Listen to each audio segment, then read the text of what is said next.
Salut, voilà l'état d'avancement du chantier aujourd'hui. Donc j'ai continué le démontage du train avant avec triangle, fusée, amortisseur était déjà démonté. Donc généralement quand c'est le foutoir comme ça avec des outils partout et de la crasse, du dégrippant, de la rouille, de la boue, tout ce qu'on veut, c'est que ça s'est pas passé comme prévu. Et effectivement je me suis amusé, j'ai galéré un peu.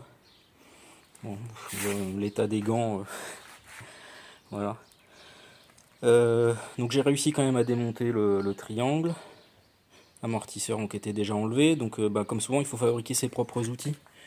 Donc là j'ai fabriqué un compresse-ressort avec un bout de poteau de grillage.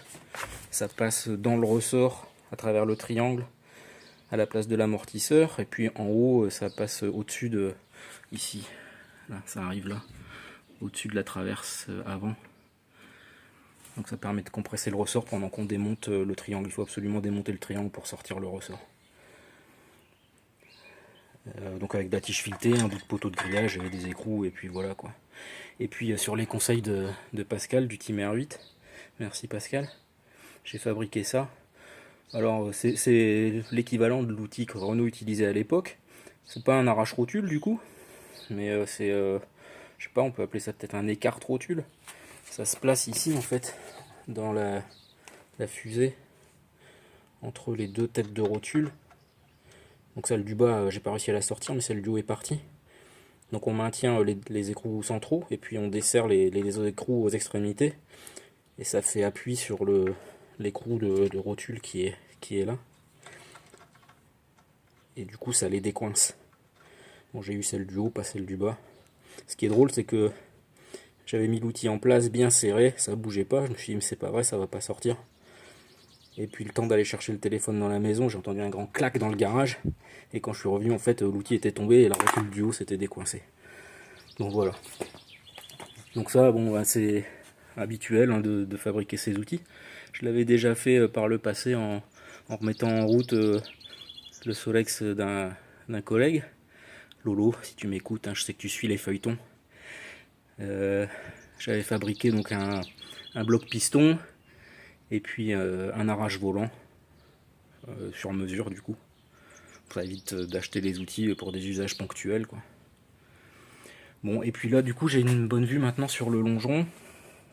Alors c'est le point qui m'inquiète le plus dans cette restauration en fait. Donc on voit qu'il y a toute la tôle de fermeture qui est complètement rouillée. J'ai une petite fissure là sur le longeron même en dessous. Et puis dedans on verra, il faudra que je découpe tout ça, que je vois comment c'est. Donc là il va y avoir du boulot. Une fois que j'aurai tout démonté, je commencerai par ça. Parce que je pense qu'une fois que ça ce sera fait, le plus difficile sera fait. Et puis ça peut même être assez impactant pour la suite quoi.